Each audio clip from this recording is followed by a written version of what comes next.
નમસ્કાર મિત્રો, હું રાજેશ ભાસ્કર આપ સૌનું યુટ્યુબમાં આપણી આ ચેનલ પર સ્વાગત કરું છું. મિત્રો, આજે આપણે તારીખ 16 જુલાઈ 2025ના કેટલાક મોસ્ટ ઇમ્પોર્ટન્ટ કરંટ અફેર અને અગાઉની પરીક્ષામાં પૂછાયેલા કેટલાક ઇમ્પોર્ટન્ટ પ્રશ્નો વિશે ડિટેલમાં ચર્ચા કરીશું, જે આપને આવનારી પરીક્ષા માટે ખૂબ જ ઉપયોગી સાબિત થશે. તો મિત્રો, આપ આ ચર્ચા સાથે જોડાઈ રહેજો અને વિડીયોને પહેલેથી લઈને છેલ્લે સુધી પૂરેપૂરો જોવાનો આગ્રહ રાખજો. તો ચલો મિત્રો, શરૂ કરીએ. શરૂઆત કરતાં પહેલાં જણાવી દઉં કે જો તમારે આપણી આ યુટ્યુબ ચેનલને સબસ્ક્રાઇબ કરવાનું બાકી હોય તો ચેનલને સબસ્ક્રાઇબ કરજો, નોટિફિકેશન બેલ આઇકોનને પ્રેસ કરીને, અને જો તમને વિડીયો પસંદ આવે તો વિડીયોને લાઇક કરજો. પરંતુ અત્યારે તમારે શું કરવાનું છે કે તમારા જેટલા પણ મિત્રો જેઓ કોમ્પિટિટિવ એક્ઝામની તૈયારી કરી રહ્યા છે એ બધા મિત્રો જોડે આ વિડીયોની લિંકને અત્યારે શેર કરી દો. ચલો તો શરૂઆત કરીએ. સૌપ્રથમ જોઈશું અગાઉની પરીક્ષામાં પૂછાયેલા બંધારણના પ્રશ્નો, જેના જવાબો તમારે કમેન્ટ બોક્સમાં લખીને જણાવવાના છે. વિડીયોના લાસ્ટમાં જ્યારે હું તમને આ દરેક પ્રશ્નના જવાબ જણાવું ત્યારે તમારે ચેક કરવાનું છે કે તમે આપેલા પ્રશ્નોના જવાબમાંથી કેટલા પ્રશ્નોના જવાબ સાચા છે, અને જેટલા પણ પ્રશ્નો જવાબ સાચા હોય એનો આંકડો કમેન્ટમાં લખવાનો છે કે 10માંથી આટલા સાચા છે. ડેલી જીકે ટેસ્ટમાં આપણે રોજ 10 પ્રશ્નો પૂછીએ છીએ, જેમાંથી 5 પ્રશ્નો બંધારણના હોય છે. બાકીના જે 5 પ્રશ્નો છે એ ગુજરાતની ભૂગોળના છે. તો તમે તમારા આન્સર આપો નીચે કમેન્ટ બોક્સમાં, અને હું આજના કરંટ અફેરનો પ્રથમ પ્રશ્ન છે એની શરૂઆત કરું છું.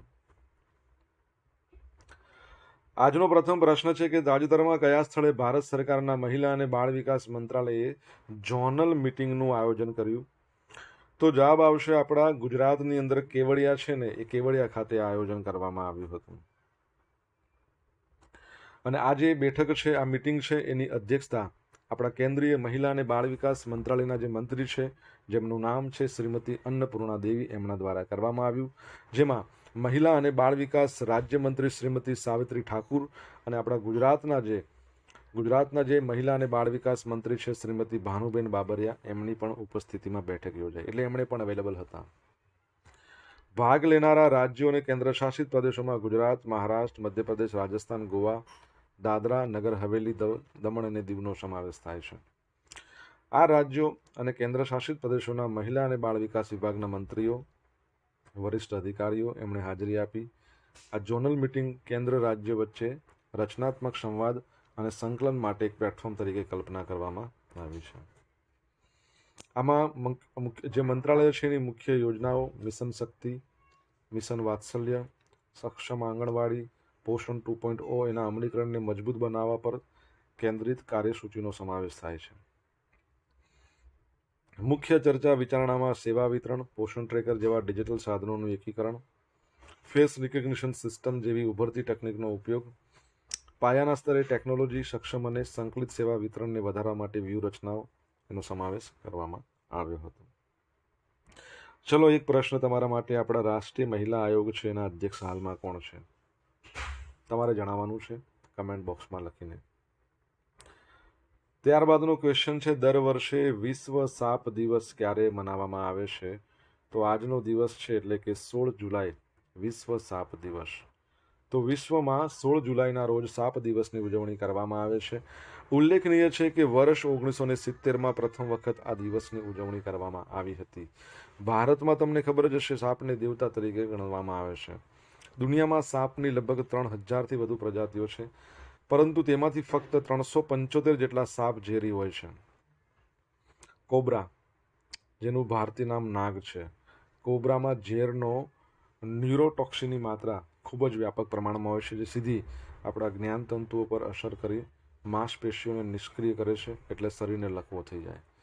પફ એડડર એ ઝેરી આફ્રિકન સાપની પ્રજાતિમાંની એક છે. દુનિયાનો સૌથી ઝેરી દરિયાઈ સાપ કયો છે? હાઇડ્રોફિક્સ બેલ્ચેરી છે. શું છે? દુનિયાનો સૌથી ઝેરી દરિયાઈ સાપ છે હાઇડ્રોફિક્સ બેલ્ચેરી. તમને પૂછે દુનિયાનો સૌથી ઝેરી સાપ, બરાબર છે, તો એક બીજો એ પણ છે કે ઇનલેન્ડ તાઇપેઈ, એ પણ છે.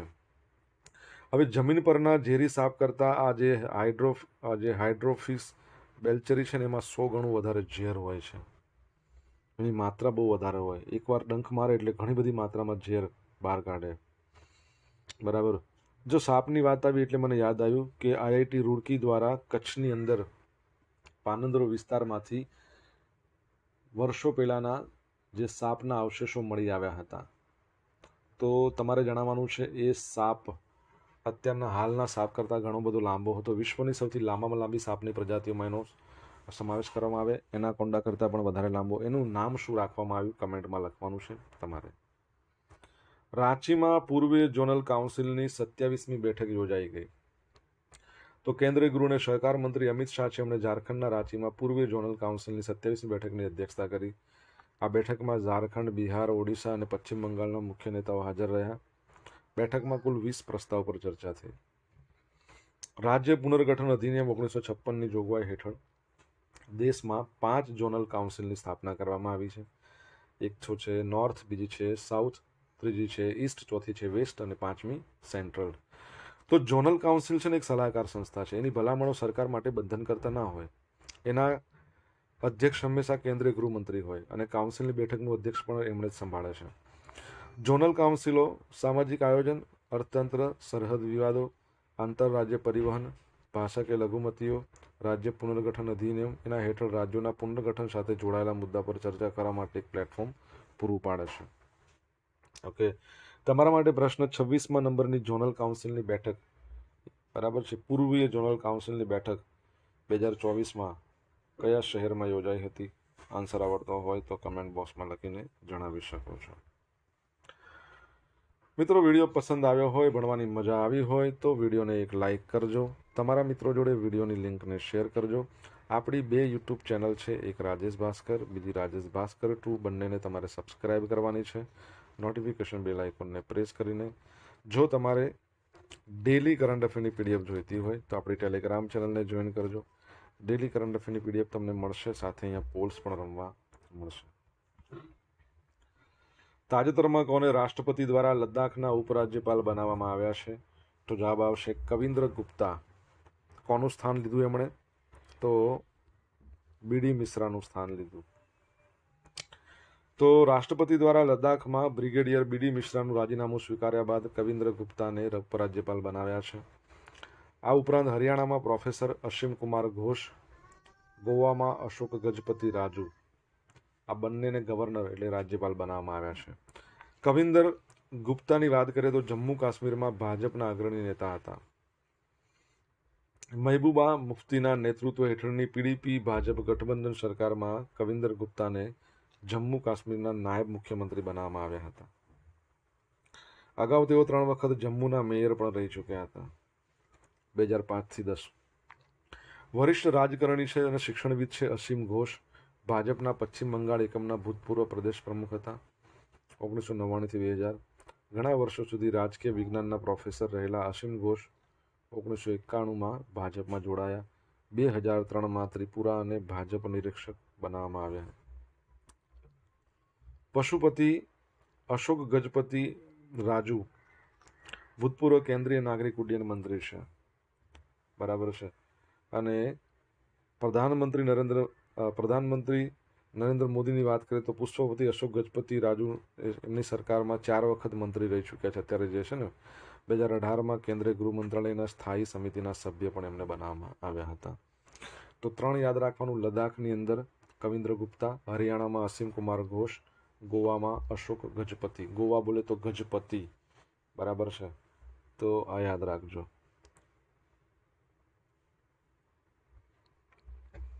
લદ્દાખની વાત કરીએ તો 2019માં તમને ખબર હોય તો જમ્મુ કાશ્મીર રાજ્ય છે, એનું વિભાજન કરીને 2 યુટી બનાવવામાં આવ્યા, જમ્મુ કાશ્મીર એન્ડ લદ્દાખ. અને લેહ અને કારગિલ એના 2 કેપિટલ છે.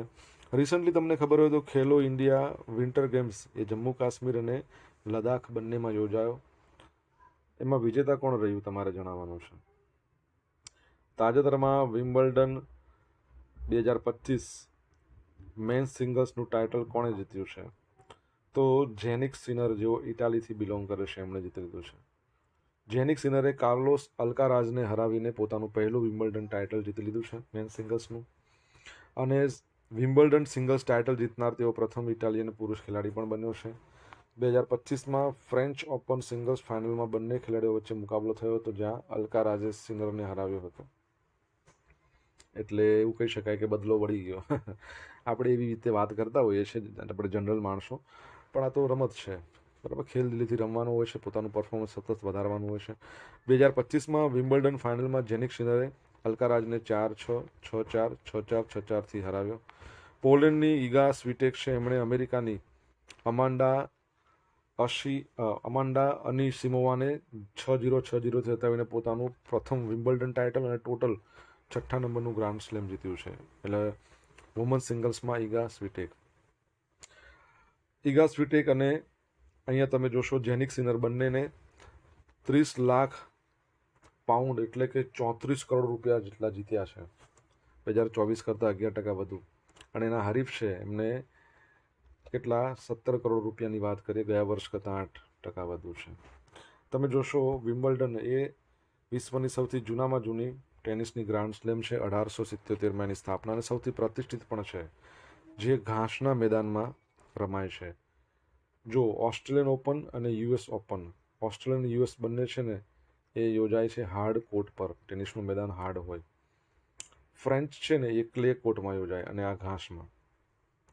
હવે જો મિત્રો, મેન્સ સિંગલ્સ જેનિક સિનર જીત્યા, વુમન્સ સિંગલ ઈગા સ્વિટેક. મેન્સ ડબલ્સમાં જુલિયન કેસ અને લોઇડ ગ્લાસપુલ. વુમન્સની અંદર વુમન્સ ડબલ્સો વોરોનિકા કુડેરમેટોવા અને એલિસ મર્ટેન્સ. મિક્સ ડબલ્સમાં સેન્ડર વર્બિક્સ આ પુરુષ અને કેટરીના સ્ત્રી આ જીત્યા છે.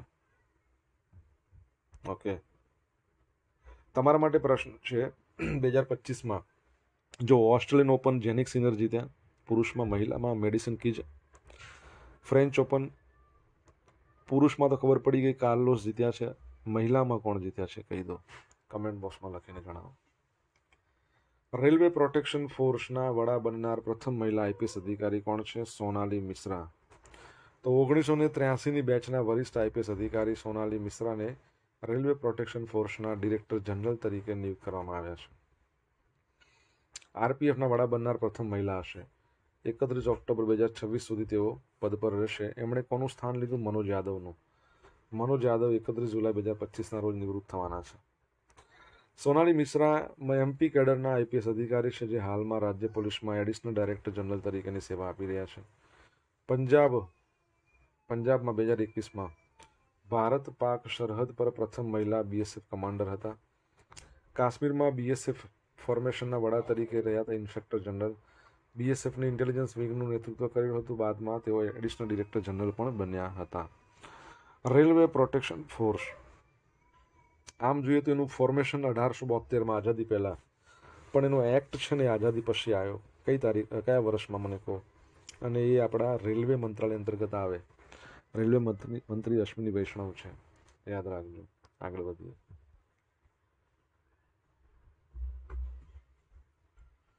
સોશિયલ મીડિયાના માધ્યમથી મારી જોડે તમે કનેક્ટ રહી શકો છો. મારું ઇન્સ્ટા આઈડી છે rajesh.i.bhaskar.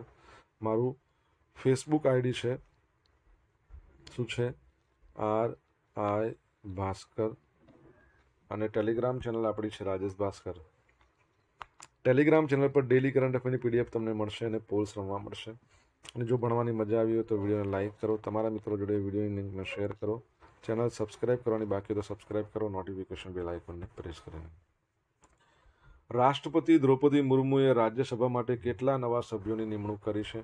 તો 4 નવા સભ્યોની નિમણૂક કરી છે. ઉજ્જવલ નિકુમ, સી સદાનંદ માસ્ટર, હર્ષવર્ધન શ્રીંગલા અને ડૉક્ટર મીનાક્ષી જૈન. તો તાજેતરમાં રાષ્ટ્રપતિ શ્રીમતી દ્રૌપદી મુર્મુએ રાજ્યસભા માટે 4 નવા સભ્યોની નિમણૂક કરી છે, જેમાં જાણીતા વકીલ ઉજ્જવલ નિકમ, પૂર્વ વિદેશ સચિવ હર્ષવર્ધન શ્રીંગલા, હાલમાં કોણ છે? વિક્રમ મિશ્રી છે, ઇતિહાસકાર ડૉક્ટર મીનાક્ષી જૈન, કેરળના સામાજિક કાર્યકર સી સદાનંદ માસ્ટર. આ બધાનો સમાવેશ છે. ભારતીય બંધારણના અનુચ્છેદ 80 એ હેઠળ તમને ખબર છે રાજ્યસભા છે એ સંસદનું ઉપલું ગૃહ કહેવાય. એનો અનુચ્છેદ 80, લોકસભાનો અનુચ્છેદ 81 અને સંસદનો અનુચ્છેદ 79. તો ટોટલ 250 મેક્સિમમ સભ્યો હોઈ શકે. એમાંથી 238 રાજ્યો અને યુટીમાંથી ચૂંટાય 12 રાષ્ટ્રપતિ નોમિનેટ કરે. હાલમાં 250માંથી 245 છે, 5 સીટો ખાલી છે. રાષ્ટ્રપતિ ફક્ત એ વ્યક્તિઓને રાજ્યસભામાં નોમિનેટ કરી શકે જેમણે સાહિત્ય, વિજ્ઞાન, કલા, સમાજ સેવામાં વિશેષ યોગદાન આપ્યું હોય. તેમણે કલમ 81A અને 83 હેઠળ નોમિનેટ કરવામાં આવ્યા છે, જેનો હેતુ એવા ક્ષેત્રોના નિષ્ણાતોને સંસદમાં અવાજ આપવાનો છે કે જેઓ સામાન્ય ચૂંટણી દ્વારા સંસદ સુધી પહોંચી શકતા નથી. તમને ખબર હોય, લોકસભામાં પણ રાષ્ટ્રપતિ 2 સભ્યો નિમણૂક કરી શકે એવું હતું, પરંતુ એક સુધારો કરવામાં આવ્યો હતો બંધારણની અંદર, અને પછી એ રિમૂવ કરવામાં આવ્યો. કેટલામાં સુધારો હતો, ક્યારે આવ્યો? 2 એંગ્લો ઇન્ડિયનને નિમણૂક કરી શકે. ટોટલ 14 હતા ભૂતકાળમાં. હાલમાં તમને પૂછે સંસદમાં તો કે 12, રાજ્યસભામાં તો કે 12, લોકસભામાં તો કે 0, એટલે ટોટલ 12 જ સભ્યો નિમણૂક થાય. Harsh Malhotra India energy storage week 2025નું ઉદ્ઘાટન કર્યું છે. 10 જુલાઈના રોજ દિલ્હીમાં એક ખાસ સત્ર સાથે ઉદ્ઘાટન થયું. બરાબર છે. રાજ્ય મંત્રી છે હર્ષ મલ્હોત્રા કોર્પોરેટ બાબતોના. ગ્રીન મોબિલિટી અને ઇલેક્ટ્રિક વાહનો તરફ ભારતના મજબૂત દબાણ પર પ્રકાશ પાડ્યો. અહીંથી એક પ્રશ્ન તમારા માટે કે ઇલેક્ટ્રિક વ્હીકલ ડે ક્યારે મનાવવામાં આવે છે? સરકાર 2030 સુધીમાં 500 ગીગાવોટ નવીનીકરણ ઉર્જા ઉત્પન્ન કરવાની યોજના ધરાવે છે. હવે મિત્રો જોઈશું અગાઉની પરીક્ષામાં પૂછાયેલા બંધારણના પ્રશ્નો. પહેલો પ્રશ્ન, રાજ્ય લોકસેવા આયોગના સ્ટાફની સેવા શરતો અંગેની જોગવાઈ કોણ નક્કી કરે છે? રાજ્યપાલ કરે. કોણ કરે? રાજ્યપાલ. નીતિ આયોગની રચના કેવી રીતે કરવામાં આવી છે? તો મંત્રીમંડળના સચિવાલયના ઠરાવથી. બંધારણના કયા સુધારા બાદ પંચાયતો માટે નાણાં આયોગની રચના કરવા માટે જોગવાઈઓ દાખલ કરવામાં આવી? 73. ભારતના બંધારણમાં નાગરિકોને કેટલી ફરજો છે? 11 ફરજો અને 6 મૂળભૂત હકો. 5મું, ભારતમાં રાજકીય પક્ષ તરીકે નોંધણી કોણ કરે? તો ચૂંટણી પંચ ભારતનું નિર્વાચન આયોગ કરે છે. હવે મિત્રો જોઈશું અગાઉની પરીક્ષામાં પૂછેલા ગુજરાતની ભૂગોળના પ્રશ્નો. પહેલો પ્રશ્ન, ગુજરાતનો સૌથી ફળદ્રુપ પ્રદેશ કયો કહેવાય? મધ્ય ગુજરાત. ઉત્તર ગુજરાતની સૌથી લાંબી નદી કઈ છે? બનાસ. કયો જિલ્લો વિસ્તારની દ્રષ્ટિએ ગુજરાતનો સૌથી મોટો જિલ્લો? કચ્છ. આરસ પહાડના પથ્થરો ગુજરાતમાં કયા વિસ્તારમાં જોવા મળે વધારે? તો બનાસકાંઠા. અને ગુજરાતમાં ડુંગળીનો સૌથી વધારે પાક ક્યાં થાય છે? ભાવનગરમાં, મહુવામાં વધારે. ભાવનગર આપણે કહી શકીએ. બટાકાની વાત કરીએ, ડીસા, બનાસકાંઠા. બાજરી કહીએ તો પણ બનાસકાંઠા. ઘઉં કહીએ તો આપણું અમદાવાદ. અને મગફળી કહીએ તો પછી જુનાગઢ. ગઈકાલે પૂછેલા પ્રશ્નો જવાબ જોઈ લે. ગુજરાતનું સૌથી મોટું પાસપોર્ટ સેવા કેન્દ્ર બાપુનગર બન્યું. કયા રાજ્યે સ્માર્ટ મોસ્કીટો સર્વેલન્સ સિસ્ટમ નામનો પ્રોજેક્ટ શરૂ કર્યો? તો આંધ્રપ્રદેશે કર્યો છે. હવે આજે પૂછેલા પ્રશ્નોના જવાબ જોઈ લે. પહેલો પ્રશ્ન, રાષ્ટ્રીય મહિલા આયોગના અધ્યક્ષનું નામ શું છે? વિજયા રાહટકર અથવા રાહટકર. સેકન્ડ પ્રશ્ન, ઇંગ્લેન્ડ ક્યાં? તમને ખબર છે કે આઈઆઈટી રૂડકીના સંશોધકોએ કચ્છની અંદર વાસુકી ઇન્ડિકસ,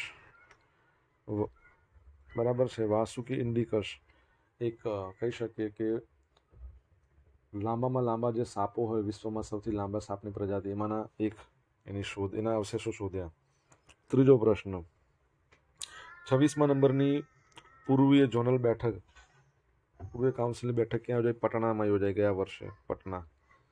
ચોથા નંબરનો પ્રશ્ન કે જમ્મુ કાશ્મીરમાં અને લદ્દાખમાં યોજાઈ હતી ખેલો ઇન્ડિયા વિન્ટર ગેમ્સ, એ કોણે જીતી હતી?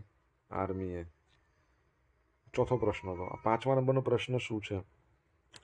તો ફ્રેન્ચ ઓપન 2025 પુરુષોમાં કાર્લોસ અલ્કારાઝ જીત્યા છે. કોણ જીત્યા છે? કાર્લોસ. અને મહિલામાં કોકો ગોફ, લખાતું નથી બરાબર. છઠ્ઠો પ્રશ્ન, રેલવે પ્રોટેક્શન ફોર્સનો એક્ટ ક્યારે આવ્યો? 1957માં એક્ટ આવ્યો. 7મા નંબરનો પ્રશ્ન કે કયા બંધારણીય સુધારા દ્વારા લોકસભામાં 2 એંગ્લો ઇન્ડિયનની જે સીટ હતી એને નાબૂદ કરવામાં આવી? 104મા નંબરનો બંધારણ સુધારો 2019. 8મો પ્રશ્ન, ઇલેક્ટ્રિક વ્હીકલ ડે ક્યારે મનાવવામાં આવે છે? 9મી સપ્ટેમ્બરના રોજ મનાવવામાં આવે છે. આજે પૂછેલા, હવે જોઈશું ગઈકાલના કરંટ અફેરમાંથી પૂછેલા કેટલાક ઇમ્પોર્ટન્ટ પ્રશ્નો જેના જવાબો તમારે કમેન્ટમાં લખવાના. પહેલો પ્રશ્ન, સોમનાથ ખાતે શ્રાવણ માસના દર સોમવારે ભગવાન શિવજીના નટરાજ સહિતના વિશિષ્ટ સ્વરૂપ દર્શાવતો કયો આધ્યાત્મિક સાંસ્કૃતિક કાર્યક્રમ યોજાશે? જવાબ આવડે તો કમેન્ટમાં લખજો. સેકન્ડ પ્રશ્ન, ભારતના મરાઠા લશ્કરી લેન્ડસ્કેપનો યુનેસ્કો વર્લ્ડ હેરિટેજ લિસ્ટમાં સમાવેશ કરવામાં આવ્યો છે. ભારતની કેટલામી હેરિટેજ સાઇટ છે? બહુ ઇઝી પ્રશ્ન. જવાબ આવડે તો કમેન્ટમાં લખજો. તો આ હતા આજના દિવસના કેટલાક મોસ્ટ ઇમ્પોર્ટન્ટ કરંટ અફેર સાથે આપણે જોયું અગાઉની પરીક્ષામાં પૂછેલા ઇમ્પોર્ટન્ટ પ્રશ્નોના જવાબોની સાથે. આશા રાખું બધાને ભણવાની મજા પડી છે. મજા પડી તો વિડીયોને લાઇક કરજો, તમારા મિત્રો જોડે વિડીયો લિંકને શેર કરજો. આપણી બંને યુટ્યુબ ચેનલ રાજેશ ભાસ્કર 2ને સબસ્ક્રાઇબ કરો, નોટિફિકેશન બેલ આઇકોનને પ્રેસ કરીને. તો મિત્રો thank you so much for watching this video. Have a nice day. Jai Hind, જય ભારત, જય જય ગરવી ગુજરાત.